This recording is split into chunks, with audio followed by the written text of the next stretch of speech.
जावरिया सरगोदा। जावरिया से जफर अब्बास की रिपोर्ट के मुताबिक गवर्नमेंट एसोसिएट कॉलेज भीरा में आज एक अहम और खुश आइन दिन देखने में आया, जब deputy director college Sargodha professor Ziaul Hasan ने कॉलेज और मैट्रिक इम्तिहानी सेंटर का तफसीली दौरा किया।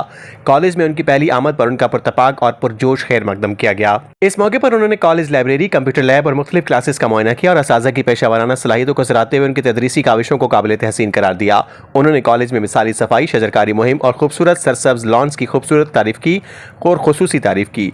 उन्होंने इस अज़्म का इजहार किया कि वो ज़िले भर के कॉलेजेस में तालीमी और इंतजामी मयार की बेहतरी के लिए भरपूर इक़दाम जारी रखेंगे। बाद अज़ां सरगोदा बोर्ड के चेयरमैन के स्क्वाड ने भी कॉलेज का दौरा किया और मैट्रिक इम्तिहानी सेंटर्स के इंतजामात का जायजा लिया। स्क्वाड ने इम्तिहानी इंतजामात को निहायत तसल्ली बख्श करार देते हुए कॉलेज के मुनज़्ज़म, पुरअमन और मिसाली माहौल को सराहा। कॉलेज इंतजामिया और असातिज़ा के ये दौरे हौसला अफजा साबित हुए और उन्होंने इस अज़्म का अदा किया कि तालीमी मयार की बेहतरी और तलबा के रोशन मुस्तकबिल के लिए अपनी काविशें मज़ीद तेज़ की जाएंगी। गवर्नमेंट एसोसिएट कॉलेज भीरा, मयारी तालीम, बेहतरीन माहौल। जफर अब्बास, तहसील रिपोर्ट, शाहपुर, जावरिया।